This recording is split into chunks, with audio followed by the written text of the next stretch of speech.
Hello and welcome to ATARC's webinar series. Today, topic experts will share strategies that agencies can implement to alleviate the concern of the unknown and make operations more efficient. My name is Kirsten Katsuruba, and I have the pleasure of moderating today's panel discussion. ATARC stands for the Advanced Technology Academic Research Center, and ATARC is an organization that facilitates collaboration between government, industry, and academia in order to accelerate technology modernization initiatives. We provide ongoing opportunities for cross-agency collaboration through on-site interaction, learning, and market research. I would like to welcome all of our attendees who are joining us today, and a special thanks to April Downey and the entire Sonatype team for making today possible. Before we begin, I really want to encourage the audience to submit questions and comments of your own in the Q&A section to make this webinar as interactive as possible. And also don't forget to answer the poll questions as we go through them in order to ensure that you receive your CPE credit for today.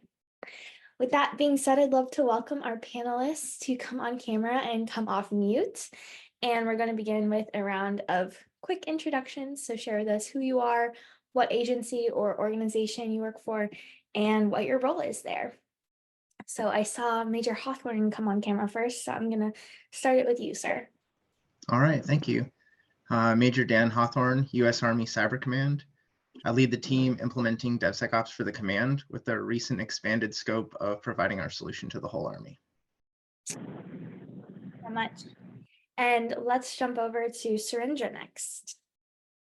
Hi, I'm Surendra Babu. I work with the Administrative Offices of the U.S. Courts, and I serve as the Acting Chief for Cloud Hosting and Networks Office, and bring with me some expertise about cybersecurity from my past implementations at Department of Education for this conversation.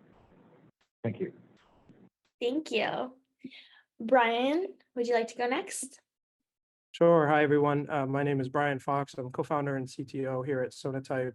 I'm also a governing board member at the OpenSSF and involved in many of the open source foundations like Apache Software, Eclipse, et cetera. Thank you. And then over to Elena. Hello, my name is Elena Peterson. I am a cybersecurity researcher at the Pacific Northwest National Laboratory. PNNL is one of 17 Department of Energy laboratories doing research in everything from fundamental sciences to energy to national security. I've been there for 34 years now, doing cybersecurity for the past 15 years. Thank you. And Charles, do we have you on? Yes, but I'm okay. I'm trying to start my video. Oh, here we go. Here you are. Yeah, I responded to a wrong person. Sorry, Elena, about that. I'm Charles Livingston. I currently lead a 20-person federal and support cybersecurity risk management team with Health and Human Services. I've been with Health and Human Services since 2016. 4 programs fall under my portfolio: high value assets, or AKA HVA program, the FedRAMP program, the ISCM program, the Cyber Supply Chain Risk Management program, and I'm also the co-chair of an HHS Internal Cyber Enterprise Risk Management Champions Group. I'm a retired naval aviator, retiring at the rank of commander, a graduate of Cornell and the Naval Postgraduate School. I'm from Washington, D.C. I'm married to my best friend, Ellen. I have 2 sons, 2 daughters, and a grandson. Excellent. Thank you so much. We're really happy to have you all here with us today. And the way that we're going to do this is we're just going to go through our number of questions that we've discussed already. And again, if the audience has anything that they would like to say or share, they're welcome to chime on in. We don't need to go in any particular order necessarily, but if you do feel inclined to want to jump into the conversation, you can just come off mute to let me know that you would like to respond, or use the raise hand icon works as well. So with that said, Elena, let's start with you on this first question, and we'll hear from the others as well. But I just want to ask, how has the cybersecurity landscape, from your perspective, changed in recent years? What have you seen going on at your through your organization? Sure. Yeah. So a lot of things have changed. The landscape is getting bigger. There's new technologies out there, AI, ML. We're far more interconnected with OT, IoT, and cloud. So there's a lot more interconnectivity of systems. Cyber is being proliferated everywhere. Most of our world is living in a cyber world, whether we know it or not. So I think just the expansion of cybersecurity is kind of the key aspect that we focus on. Absolutely. Major Hawthorne, go ahead. Yeah, and I'd like to add, I agree with everything. I think the threats have outpaced the permeation that Elena just mentioned, and that continual and critical, just behind the scenes conflict can't be understated. Absolutely. Anyone else want to add anything? Surendra, would you like to add to that? Yes, I just wanted to emphasize like the history of where we came from, right? Like for over the past 10 years, if you look at this, more adoption of open source, freeware, community developed solutions. These are all coming into picture, and naturally you can see the evaluation of the challenges that we're having with cybersecurity. A couple of things I just wanted to mention is there was more of a reactive approach to cybersecurity that we adopted, and we can see that clearly from a couple of breaches that happened over the past 10 years. Major ones that I can mention, everybody can correlate to is the Equifax breach of 2017, and also we all know about the SolarWinds related activities that we had to corral for all the organizations and agencies. So in both these instances, if you look at it for Equifax, we try to address the issue in a reactive way by implementing privileged access management solutions across the board. There were cyber sprints to implement PAM solutions in every single agency, and we had to get it done in a faster, expedited fashion, right? And similarly, when SolarWinds came through, we triggered the concept of running into the supply chain risk, and realized that, and we tried to put in all the secure software development framework and other activities that NIST and other organizations came together to frame this up to address the supply chain risk concepts as such. So a lot of things have changed, and SSDF, like in short forms, secure software development framework that we have put in place, is helping us address the supply chain risk that got realized from the last SolarWinds activity that we had from that exercise and such. Yeah. Thank you. Thank you for pointing that out. Brian, I saw your hand go up next.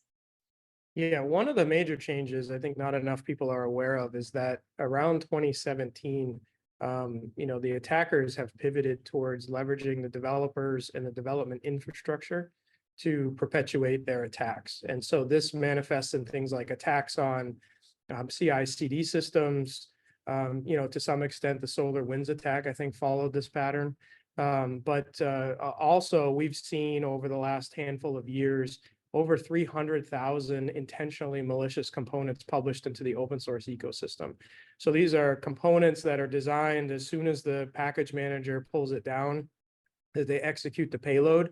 The payload may be, a smash and grab of data exfiltrated out to, unfortunate parts of the world. It can be, stealing keys. It can be dropping backdoors, stealing code, all of these types of things.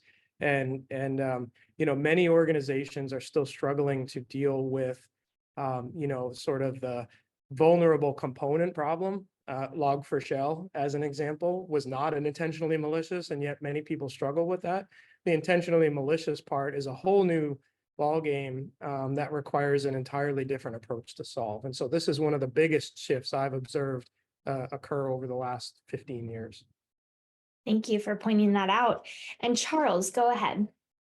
Yes, kind of parochially, at HHS, we have seen our initiatives focus more on trying to improve cyber awareness within the public health and healthcare sector. It's vitally important that we don't lose that critical infrastructure. And it equates down to one of the key things that has been a change over the past 10 years or so, and it's just costs. It's significantly impactful regarding the mid-range to smaller healthcare entities that have few resources and multiple hats to perform, and the cyber security responsibilities typically fall on a person that has 3 or 4 primary responsibilities. And that's significant in terms of risk for us. And you see it manifest itself in the number of ransomware attacks within the healthcare sector, and that's impactful, and it raises warning flags. Excellent points. So I want to shift our focus a little bit over to the NIST Secure Software Development Framework and why there's such a great focus on this framework. Specifically, let's start with Major Hawthorne, if you don't mind, maybe kicking us off for this first question. How has the adoption of the NIST Secure Software Development Framework and the implementation of SBOM impacted your agency's approach to cybersecurity? Awesome. And I think the shift that Brian mentioned is exactly the thing that this gets after. I'd say it's enhanced it significantly, but not without challenges. And the challenges are part of this question, so I'm going to go ahead and say, I think there's a lot of challenges around all things legacy, right? The legacy things that are mission related that we have to keep up. It's oftentimes challenging to transform them to align with the more modern processes. And of course, perspectives can be legacy too, where the thought is like security is this burdensome afterthought, and breaking free of that takes time because that relates to culture. And like if we have a mission culture, we have an application that has to be done, it has to be available, and security is seen as this like thing that's going to slow that down. We've got it backwards, and so changing that has been a challenge, but we're progressing, and it all comes back to that. Well, the shift in attacks has led us there. So, Thank you, Elena. Go ahead. I'll just add too that SBOMs are a great start, but they're not there yet. They're still new. Not everybody's doing them. They're not complete. There's different formats for them. And so they're a great start. They're a great idea. We should keep doing them for sure, but they're not finished. There's a lot of work to be done in that for those to have the kind of impact that I think they can have going on. So we're still in the early stages of that and the adoption of the framework. And I agree, culture is going to be a big part. Training is going to be a big part. I don't know if you had mentioned that already, but just training people in this new way of being is going to be a big part of moving forward with the framework and SBOMs and being more secure. Thank you. Charles, go ahead. Yes, I agree with what both Daniel and Elena shared. I do want to point out that SBOMs should not be considered solely a cybersecurity function, because they really can be used within the pre-acquisition, acquisition, procurement realm to help identify and manage risk before the software becomes part of your enterprise. And so it ultimately could even be a gatekeeper or a go, no-go criteria for that software even to be considered to be part of a procurement or contract. And so I think that's something that we can't, I don't want to lose sight of the fact that, yes, cyber is significant, but SBOMs also can support other areas that can be very impactful as well as we try to manage the risk. Thank you, Charles. Major Hawthorne?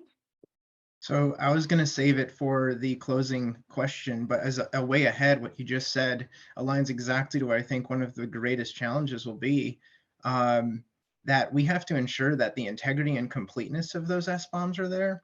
And if we're using them for acquisition, we have to have ways to end-to-end know that what we're getting is accurate. because if it's not accurate, all the other benefits that we could have from SBOMs are lost. So Yep. completely agree. Surendra, go ahead. I'm going with the traditional method because the web-based stuff is not giving me option to do This that. works too.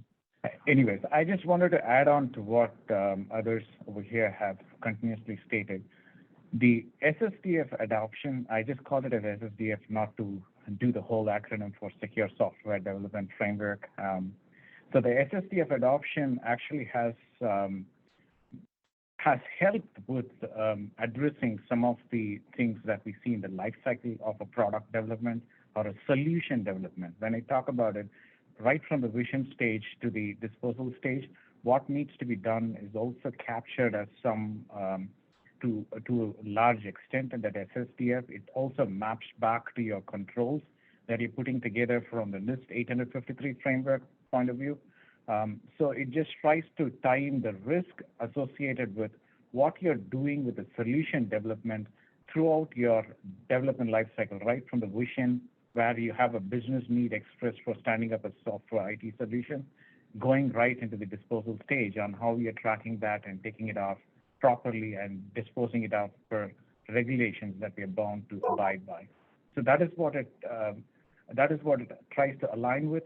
As with any other framework, the constant challenge we always have with implementing anything new within an organization is related to people, process, and technology. First of all, related to people, Charles already touched on it in a couple of observations that he put together. We are in shortage of resources. That is from the people perspective. Not that many people are available, not skilled people are available to put things in place right for the organization. So it takes time for us to implement it. There are so many things that we have to change in terms of processes. You have to change policies. You have to change procedures. These processes are very late to catch up on to what we need to do. SSDF gives you a methodology to get into that, but at the same time, it doesn't go to the extent of defining all your processes for you. So adoption of that one, building your processes surrounding the terminologies that SSDF is trying to carve out for us was a challenge. The other thing I wanted to also bring out is SBOM is not just a structured set of data. It is more than that, right? Like, we have to follow a particular life cycle to that tracks things that are in the network that are available for us to use from an IT solutions point of view.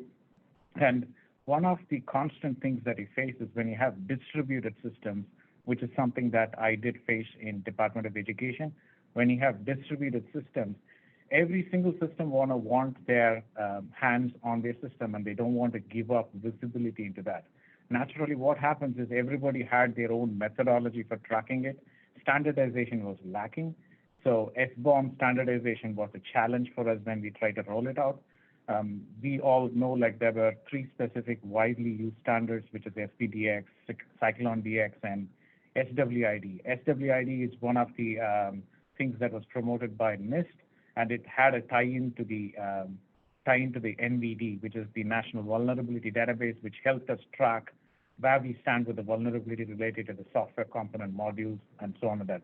There are a lot of details associated with standardization that was a problem for us. So these are all areas that we hit as a roadblock when we were trying to adopt SSDF into the DevSecOps pipeline that we tried to stand up at the Department of Education. Just wanted to share that over here. Yeah, thank you for sharing that. And Brian, do you have anything else you'd like to add before we move on to our next question? Yeah, sure. I mean, SBOMs as a concept is something we've been involved in since before it had a word, I guess. So it's been a long arc of observing this over the last decade. One of the interesting data points, I was at a summit 2 weeks ago in North Carolina, and I was at the same summit a year ago with largely the same cohort of folks from all representatives from many big companies across most of the private sector. And I would say a year ago, the general consensus was people were in angry denial. How dare they ask us to do this? It's really hard for reasons that I highlighted probably are not reasons you want to tell your customers. Like, you wouldn't want to say to your customers, I can't produce a bill of materials because I have no development team on that product I sold you. Or, you know, nobody around here actually knows what's inside. So it was a lot of excuses and really just sort of being angry at the fact that they were having to do this, you know, which I think was just really not a tenable position. I think I was unpopular for highlighting that to them at the time. This year, however, I was a little surprised. Everybody seemed to be beyond that. And many of those same companies were saying, you know, we're starting to do SBOMs. We're starting to get asked for them. We're starting to ask our vendors for them.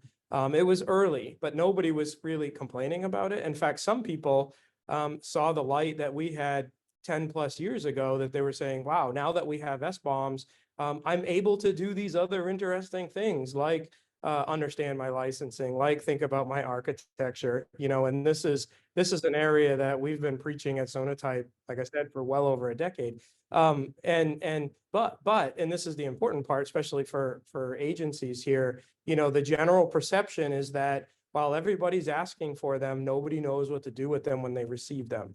You know, I heard stories that they knew that the SBOMs being submitted were literally just being dumped into a database, or in some cases printed out and stuck in a file cabinet.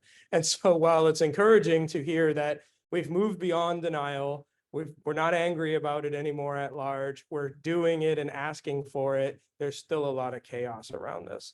You know, and I was just at KubeCon, a conference in Paris yesterday, actually.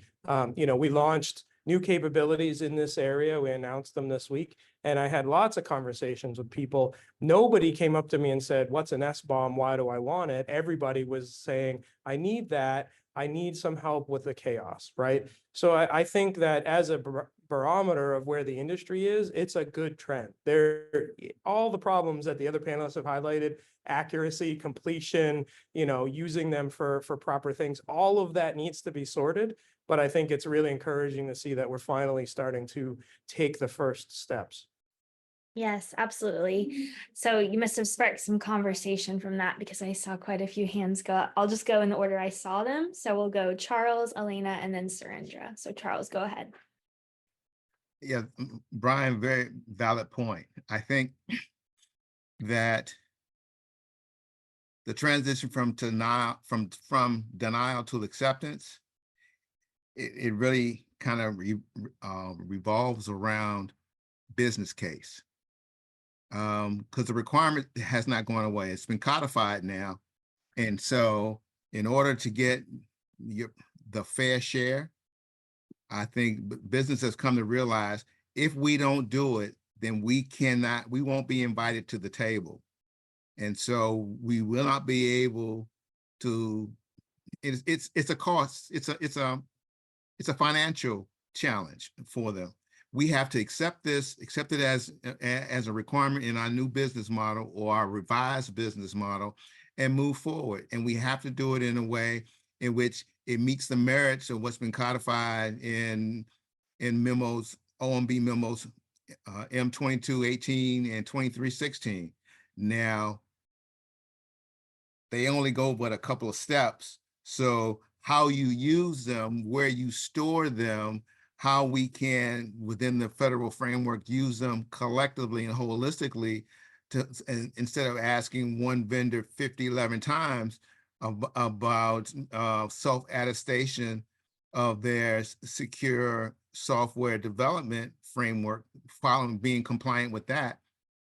That's a whole nother beast, because we're not there yet. But I think, not to cast dispersions, but I think it boils down to, it's in the best case, it's a financial decision that needed to be made so those businesses can move forward. And it sounds like, from your perspective, you guys have already made that decision and are way out in front. So you're in the upper right quadrant for Gartner already. Thank you, Charles. Elena, you were next. Sorry, I couldn't find the button. I'm foot stomping just a little bit on some of that. Just want to bring out that some of the, okay, we have it, but we don't know what to do with it. That's the scary part, right? Because now you're compliant, but that compliance doesn't help. And so for all the government agencies that we work for, they're like, oh, you have an SBOM, it must be okay. That doesn't help, that we're not more secure because there's a file in there that says those things if they're not really looking at them. So I do worry that some of it is just box checking for compliance when they really could have the power that they come to. And so I know the agencies I work with are excited for this. We just have to make sure they understand it's not the silver bullet. It's a tool amongst all the other tools that they need to use in their cyber posture. So just foot stomping a little bit. Thank you. And Surendra, go ahead. No, I just wanted to add to what Brian said. Thanks to Brian for bringing out what he learned from the trend that has happened between last year to this year.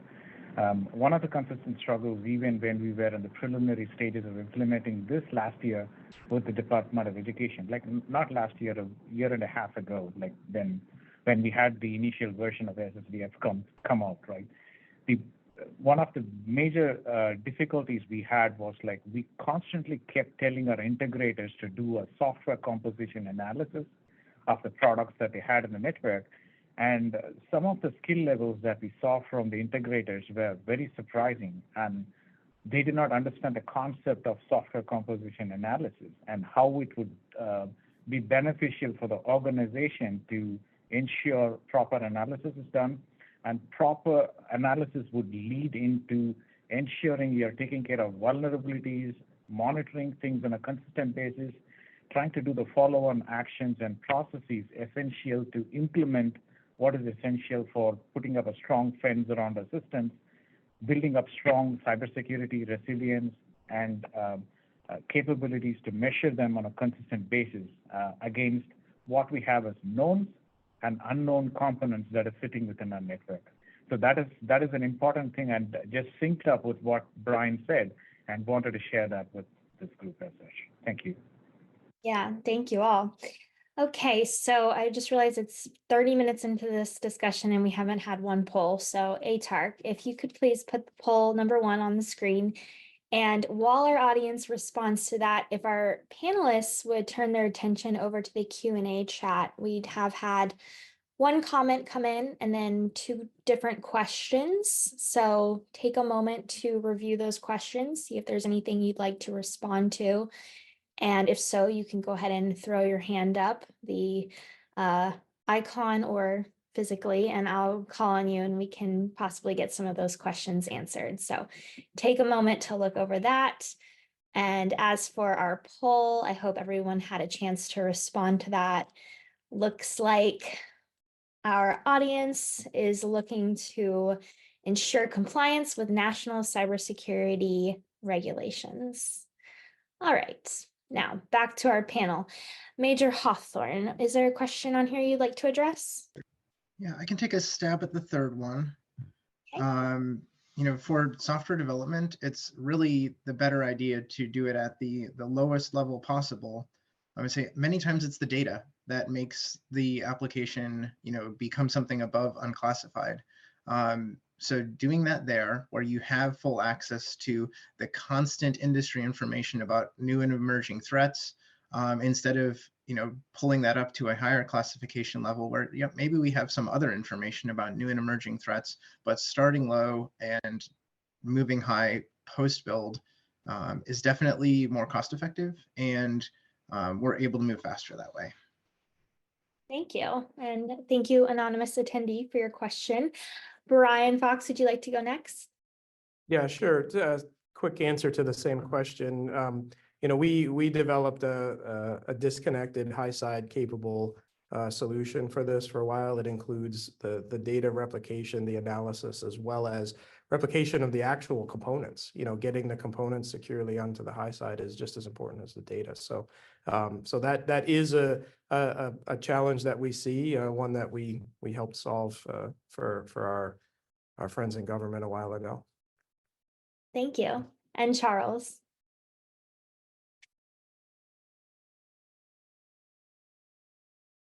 sorry, quick stab at the second question. And AI, actually, is it the Kyle Crump one? yes, Is it's the Cal Crump run. Okay, let me Okay. read it real quick because we had a request from the audience to read it. So the Okay. question is, given the lack of resources like people and expertise, how do organizations think that emerging technologies like generative AI and large language models will shift, and how can we evaluate, assess? So please go ahead, Charles. I think that's AI is the wild, wild west. And the important piece that we cannot overlook is that we have to be able to manage and provide the boundaries for AI, and we have to train it. So it's not a technology that is without the demand on resources and expertise. It's going to require that in order for it to get to a certain point.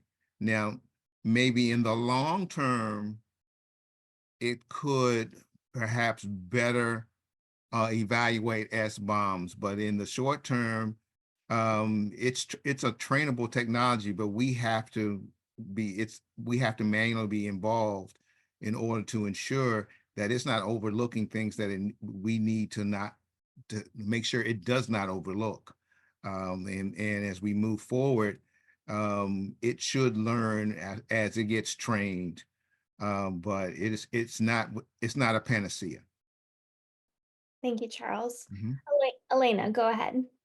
Yeah, I just want to clarify because the question talked about generative AI, and I'm not sure how generative AI and SBOMs really mesh. I can think about it, but we are using machine learning to analyze SBOMs or perhaps verify them. So that's a different kind of AI. It's not LLMs necessarily. The LLM part, I'm not sure. I would have to think really about how that might work, and I'm not sure I would trust them, especially as Charles said, now to be able to develop them or even analyze them. But other forms of machine learning, based on what we already know, can be used to verify SBOMs, let's say, or maybe even help generate them or the start of them. Maybe not the whole thing to believe without any review, but maybe get you started in them or things like that. So I think there's a role that AI can play. I'm not sure about generative AI, and those are different in my world. So that's my second part to that. Yeah, thank you for pointing that out. Anybody else? Go ahead, Surendra. No, actually, I just wanted to make sure we address this concept of like what we're getting into AI at this point in time. Generative AI is one specific AI that we're talking about. There are a lot more other models that we have there. I will honestly say this federal space is still learning what is happening with that. So are a lot of commercial organizations on that AI front at this point in time. The speed at which AI is morphing and developing, given the way it can think for itself and change, it's just taking this more complicated than where we need it to be. I believe like there is a lot of thought process that is going on at this point in time to try and address that portion of that. I think it's premature to address what we're going to do from the AI point of view at this point in time, given those side conversations happening at this time. Yes, thank you. Thank you for all of your perspectives. So moving right along to another question that we've discussed during our prep call. Charles, let's start with you on this one. It's given the unique mission of your agency, how do you perceive cybersecurity as a mission-centric challenge? And in your response, could you please provide any examples of how this perspective has helped shape your cybersecurity strategies? Yes, and I alluded to it in talking about the first question. The public healthcare sector and healthcare sector writ large is a critical infrastructure that we are the champions for at HHS, and so we are trying to ensure from a cybersecurity perspective that from the mom and pops to very large hospital organizations, they are all improving in their cybersecurity awareness. And we have published we have published documents which help identify the major challenges for public health and healthcare sector organizations, from a large organization and from a medium and small organization. This has been an activity which helps level set the baseline for those organizations from a cybersecurity awareness perspective. And it also gives them some recipes to follow and some areas to focus on, so they don't have to, particularly for those who are under-resourced, they don't have the advantage of not only the number of resources available to them, but the time and effort it takes to deal with that. So we've tried to level set the playing field, so to speak, across public healthcare and healthcare sector. Thank you, Charles. Would anyone else like to respond to that question of their agency's perspective? Surendra, go ahead. So one unique thing I just wanted to address, like this may be the same for majority of the agencies unless you're primarily focused on, or organizations, unless you're primarily focused on cybersecurity as your business mission, right? The constant struggle we have is the fight between what wins, business wins or cybersecurity wins. Most of the time, business is the one that wins in all of our organizations, especially on the civilian side. Business is given the priority. They are willing to accept cybersecurity risks for a while, and then they go into this reactive mode when they realize if they had taken care of cybersecurity from the beginning, they would not have had to spend so much to fix the issue, rather than spending lesser money on if they had thought about implementing it right from the beginning. So that change in mind process is slowly morphing, but it has not come into every single organization, at least on the civilian side at this point in time.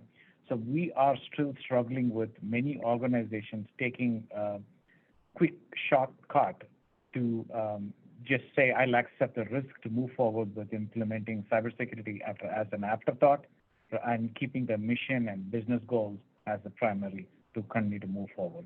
So for us, like, we adopted several things to get the buy-ins. It's more or less like kind of like marketing and getting the customers involved in saying how things would be made easier for them. So we try to lay out foundations, we try to lay out structures and reusable components that is built once and used across the enterprise.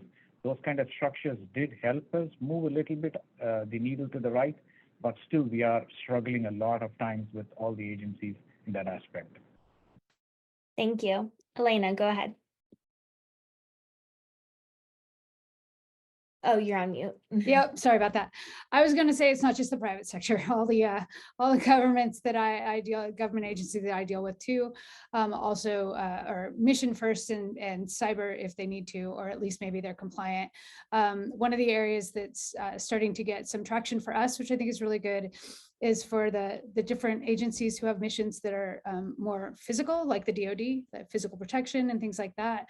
They're understanding that cyber is completely sort of goes hand to hand with all the kinetic work that they do. And a lot of that is just what you said. You said marketing, I call it educating, right? It's influencing them to understand that if they haven't gotten bit by something, they're going to soon, and that we can start to prepare now. Teaching them what cybersecurity really looks like in their space is also really helpful. You can talk about it in enterprise space, but folks like the DoD need to understand, what does it mean for my boots on the ground guy when they're trying to protect something? How does cybersecurity really work for them, integrate with them?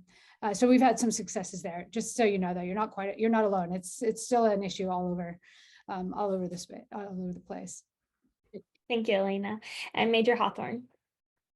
All right, so for our cyber, it is the mission. It's kind of simply codified as operate, defend, attack, influence, inform. So it shapes every decision and strategy. That is the core.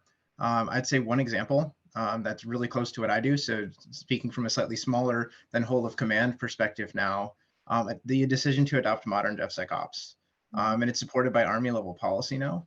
And Charles, I'd say it doesn't always have to be a financial decision, because in our case, it's a lot cheaper than traditional RMF. risk management framework. Mhm. And universally, it's going to be cheaper than the impact of a breach, although I realize that's a really hard thing to quantify. It may be impossible to really quantify how much we've saved because of that. What that does, and I'll try to be pretty brief here, it automates a great deal of what's needed for cybersecurity. All of your security relevant jobs that are a part of that, whether it's dynamic or static application security scanning, credentials, malware, known and unknown vulnerabilities, linting, all of that happens. Generating high fidelity SBOMs should happen. Using those SBOMs for vulnerability monitoring should happen. That's all part of modern DevSecOps.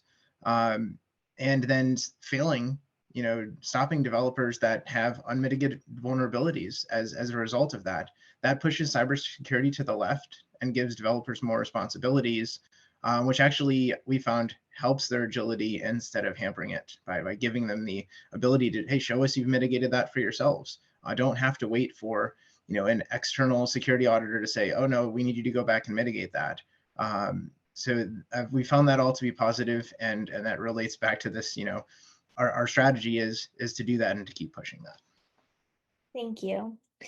And I'm going to call for poll question number 2, please. We'll have that up on the screen. While that's up there, Brian, it looks like there's a question specifically for you in the chat if you want to address it, but it's basically, are there any examples that you can discuss to highlight the successful use of SBOMs beyond what was previously mentioned about generating them and storing them into oblivion? Yeah, I'll take a step back and kind of cover this. I would say that SBOMs being a relatively new phenomenon, I don't think there's a ton of great examples at the moment, but as a way of painting where it gets to, the SCA tool space, one that we've been in since the beginning, has aimed at providing the exact same outcomes that can be achieved more or less with SBOMs, which is better visibility, better tracking, the understanding and preparedness of the complete, let's call it the organizational bill of materials, all of the dependencies in your organization. Having that on hand is game changing when something like Log4Shell drops. And we've shared data in the past of organizations that had thousands of applications that remediated them around Log4j in 4 days. Versus organizations that spent 6 months just figuring out what actually they had, right? So SCA tools have long had the ability to do this and provide the visibility and the guidance around better choices of those dependencies. You can't measure what you can't see, or you can't manage what you can't measure. And so having that visibility by whatever means, whether it's SCA for your first party code or collecting the SBOMs for the rest of the application stack, your database, your operating system, your firmware, your, all of these things, all kind of lead you in the same place. So I would say, if you look at good studies around the efficacy of a well-managed SCA program, you will see all of the good things that will come when SBOMs exist. It's just the SBOMs will enable you to do that beyond what is observable with the SCA. Like the examples I gave, your application stack, your application servers, all of these kinds of things. Ultimately, as a vendor, you're delivering those things to your customer, not just the software you wrote. And so when you think about handing off an SBOM, you want to think about managing all of that, aggregating it together so that downstream has that complete holistic visibility. And then you imagine they're going to do the same thing. They're going to load that up. It allows them to do continuous monitoring of those dependencies for new vulnerabilities so that they are prepared to respond to Log4Shell. And one of the debates that have always happened with vendors that were trying to find excuses not to produce an SBOM was along the lines of, but my customers can't do anything about it. I'm going to give them this information and they can't do anything about it. Meaning you can't go in and manipulate the dependencies within an application that you've received. And that's more or less true. But I would assert that most of these types of vulnerabilities do have mitigations that can exist outside the application. Even Log4Shell, you could block the remote loading of LDAP as an example. These were observable at the network level. And so while you may not be able to actually patch the software. The visibility provided by an SBOM in these types of things allows you to do those business mitigating types of controls. Whereas if you have no visibility, you see what happens with Log4Shell. Everybody was asking everybody else if the software they had provided was vulnerable or not. It was kind of a ridiculous situation. So I would hold that up as an example of where this will lead us to when it becomes more common. Thank you, Brian. And we probably have time for one more question before we get to our round of key takeaways. So Surendra, do we still have you here? I was going to have you start first if we've got you. I think you're on mute. Maybe he's. Can you hear us? Okay, we'll come back to Surendra.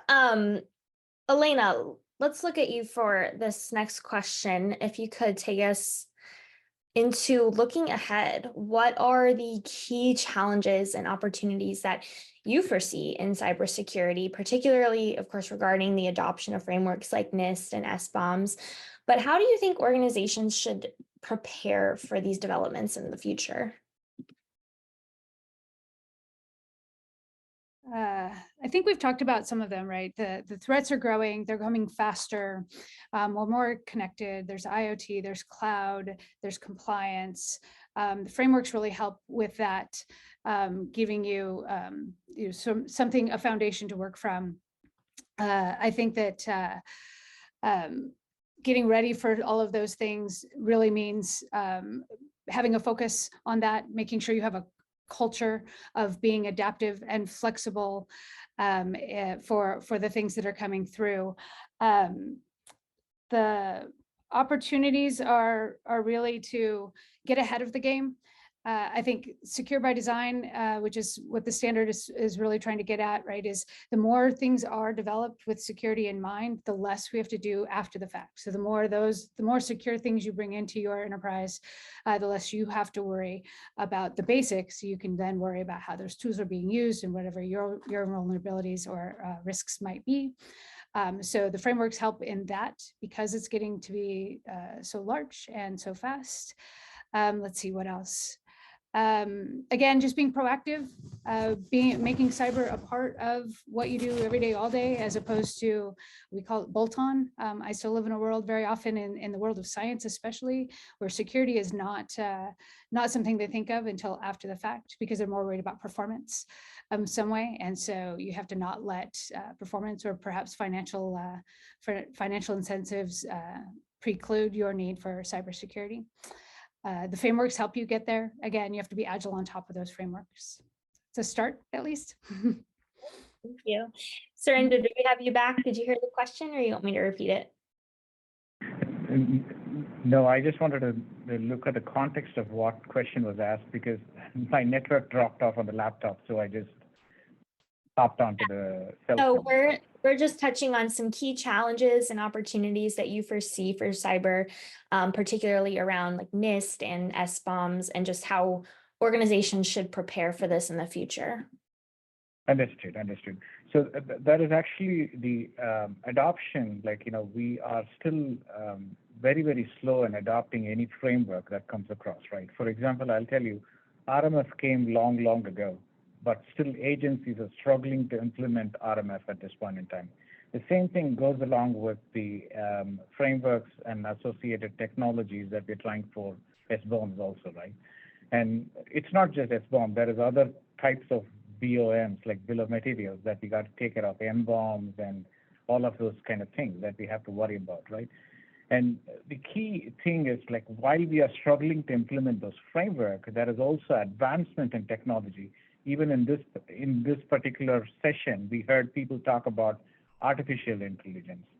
There is many unknown, uncharted areas on this front that is going to force a lot of changes and updates to the cybersecurity frameworks that we have put in place, and that is going to make it all the more challenging for agencies to catch up with that and try to implement that as part of their cyber defense and cyber offense capabilities that we are standing in place for the agencies. So just wanted to make sure that We understand that kind of a complexity structure, and we have to be prepared to address like what is coming down the pipe, but without forgetting, we have to turn around quickly to implement whatever is suggested, because there is no time to wait in terms of cyber at any given point in time. And the importance should be recognized and realized across the board. Thank you. Charles, do you have anything else you'd like to add? Is this out of curiosity, this our wrap up question, or is this? No, we will still have a key takeaway round, but just getting Okay. some final thoughts around future challenges and preparing for that. Well, I believe future challenges with it's really, automation is really very, very, very important. In an agency like mine that's very federated, we have a challenge that one size doesn't fit all, and the interoperabilities of a capability of software may not necessarily be compliant, not compliance, the wrong term, may not fit in well into the environment of some of our operating divisions, just by the nature of the existing environment. So we need to strive for automation as best we can, because it affords us the agility we need to deal with cybersecurity threats. Thank you. Okay, I'm going to call for our last poll question, and then we're going to do a wrap-up round of key takeaways. So poll question number 3 up on the screen. Please respond to that, our audience. And then we're going to go around. Each of you have about 2 minutes or so. Just one key takeaway that you thought is most important from this whole conversation that you really want to instill in our audience before we close out today's session. So Major Hawthorne, if you could kick us off with that, and then we'll just go back around. Absolutely, thank you. So I'd say the key takeaway from my perspective is that the eventuality of SBOMs is that we should be continuously monitoring what software is in production and what components are there, alerting on new vulnerabilities that have been discovered that are in production that may affect us, or taking automated actions based on those things. Just generating an SBOM is just the very start of that process, and doing that through modern DevSecOps really makes sure that you get an SBOM that's not accidentally or maliciously incomplete or inaccurate. So thank you. Thank you so much, and thank you for being here with us today. And Elena, what is your key takeaway from this discussion? So I think to add to that, the idea that SBOMs are the start is kind of the key, but they're not finished. The idea of secure by design, though, is really taking hold, and that's a good thing for us in cybersecurity. That'll make our lives a little bit easier. It'll allow us to work on the next challenge, I'll say, if that happens. So I think the forward trajectory in this area, moving forward with executing secure by design, using SBOMs appropriately, is a really good path forward for those of us who do cybersecurity. Thank you. And Surendra, what is your key takeaway from today? So I would recommend that we all go with the key concept of what SBOMs do for us. Like it has to be included from the beginning, like I had indicated throughout the conversation. We have to think about it has to be included from the stage of the vision right to the disposal, and how we make use of it in different timeframes, whatever be the tool to capture your logging, monitoring, maintenance, updates, patch updates, different kind of things. How do you make use of all these automated tools, and how do those tools leverage the SBOM that we created in order to keep the agency's information system safe and secure, is something that we got to always keep in mind. There is always technology and frameworks that are going to come and go, but importance of all the frameworks and technology is to make the life much better.